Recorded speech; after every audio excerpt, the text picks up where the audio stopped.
I doubt they'll go 100 basis points, but even if they did, it would not matter. I don't understand why markets are still surprised when you get higher than expected inflation numbers. Inflation is going to continue to get stronger even as the economy gets weaker. And in fact, the Fed actually falls further behind the inflation curve every time it hikes rates because these rate hikes are too little too late. The Fed needs to make interest rates positive to do anything to bend the curve. They have to get rates above the rate of inflation. And until they do that, they're spitting in the wind. And meanwhile, what really has to happen is we need massive cuts in government spending, and the government is doing the opposite. We had the Inflation Reduction Act, we had the CHIPS Act, we have forgiving student loans. All of this is additional spending, which is the worst thing you want to do when you have an inflation. I expect inflation to become an even bigger problem.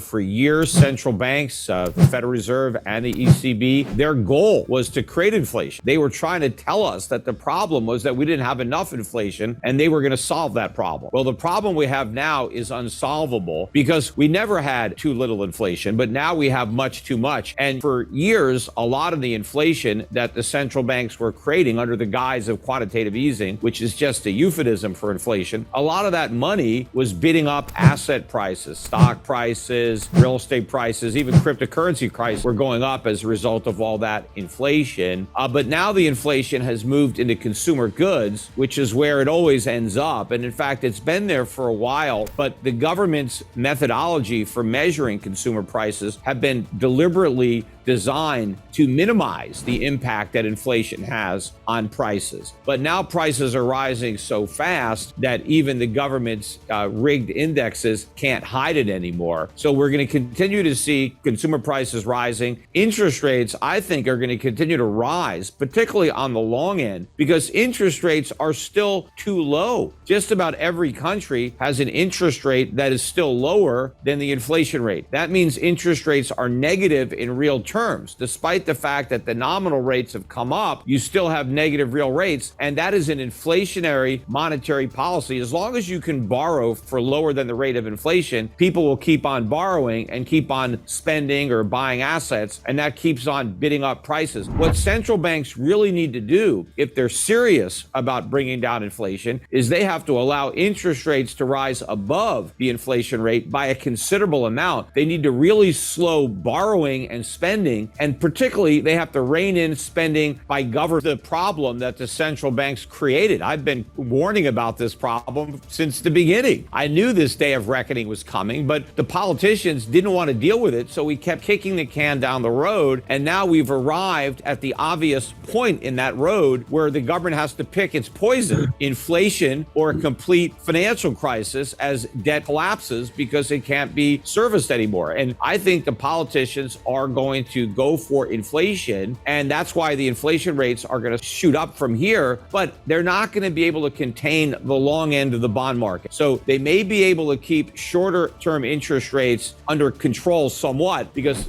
of government buying them, central bank buying, but nobody is going to hold 10, 20, 30-year bonds once they realize that inflation is never coming back down. See, right now you still have bond investors confident that the Fed can bring inflation back down or the ECB can bring inflation back down because that's what they're saying. But they're only saying that because they can't admit the truth. And it's amazing to me that the markets can't see through these self-serving lies. But once it becomes obvious to just about everybody that inflation is not only here to stay, but is going to get worse, then the Fed and the ECB will lose control of long-term interest rates. Our rates are going to soar. And if the central banks try to stop that from happening, the only way they can do it is by cranking up the printing presses even more. And now they risk hyperinflation and the complete destruction of the monetary system. Well, back in 1980, to contain inflation, which I think was a smaller problem than what we have now, rates went up to 20%. So we may have to get that high or higher. If you look in the United States right now, consumer spending, credit card debt,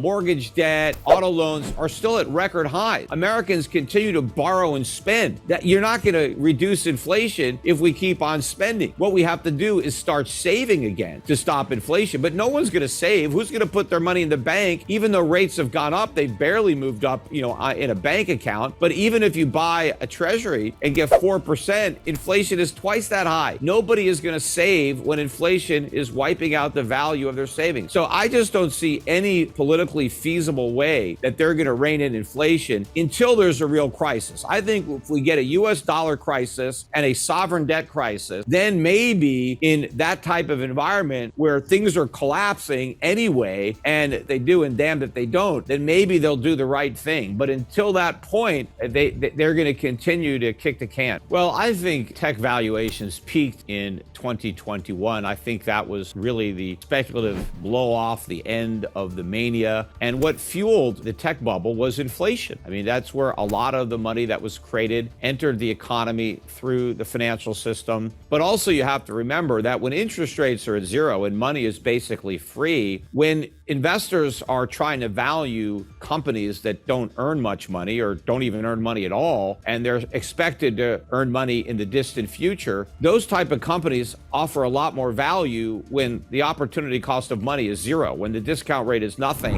Assets that are going to promise returns far into the future can have a much higher present value. But now that things have turned and that interest rates are moving higher and inflation is moving higher, the value, the present value of a future income stream is greatly diminished. What investors are going to be looking for in the inflationary rising interest rate environment that is going to dominate the investment landscape for the rest of this decade and probably longer is going to be traditional value-oriented investments, companies that earn a lot of money, that pay good dividends, and more importantly, the companies that sell the types of products that consumers just have to buy. Even if the price goes up, they're going to keep on buying. They may give up buying other things, but they have to buy certain things. And so resources, food, energy, utilities, tobacco, there are going to be a lot of companies that are going to be able to have pricing power, and those are going to deliver returns. First of all, not everybody thought crypto was the future, at least not the current iterations of it. These fiat tokens like Bitcoin that are just conjured into existence and have no real value other than something that you could trade and gamble on. But eventually you run out of fools. It's always been based on the greater fool premise. And I guess there were a lot of fools, so that enriched the fools that got in earlier. Maybe they were smart enough to recognize how many fools there were. I wasn't. I passed on Bitcoin when I first heard about it because I knew it wouldn't work. I just underestimated the number of people who couldn't figure that out and who would buy it. But I think just like the NASDAQ, crypto insanity peaked in 2021. It was the most speculative part of that, investment landscape. And we had, the NFT craze as well, and all these pump and dump schemes. You had El Salvador get in there. You had Michael Saylor, Anthony Scaramucci at Skybridge. Some of these institutions bought into it and started buying into the top. You got all kinds of leverage, and that bubble has popped. There's still a lot of air that's going to come out of it. So I think what you're going to see is a big break in all of crypto, not just Bitcoin. There's more things that are going to blow up. FTX was not the last shoe to drop. It's a centipede. There's a lot more coming. There's more scandals, more losses. Unfortunately, what this is going to usher in is a whole new wave of government regulation. And that's the last thing we need is more government. I mean, government is really the reason for this bubble because it was the Federal Reserve that created the environment that allowed it to develop.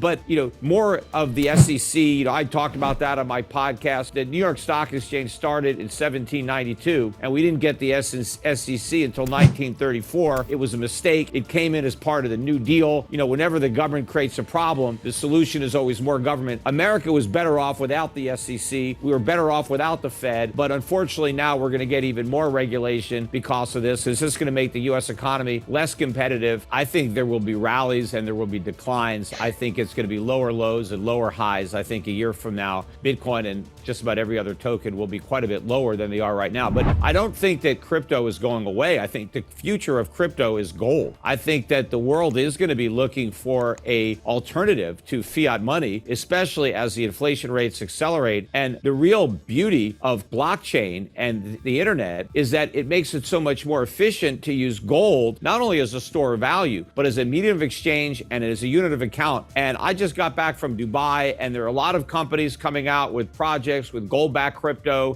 where you have all the benefits of Bitcoin, where you have the divisibility, the portability, the fungibility, where people can opt out of a fiat system and adopt a gold standard, but not have to lug around bars of gold. You can keep your gold on your cell phone, and I could buy a car with my gold, or I could buy a cup of coffee or a pack of chewing gum. It doesn't matter, because you could break your gold up into little tiny increments, and you can instantaneously and very low cost transact. It's way cheaper than than cryptocurrencies. It's a lot cheaper than a Visa or MasterCard or any of these other payment rails. So there is a future for blockchain and crypto, but unfortunately, it's not going to involve Bitcoin.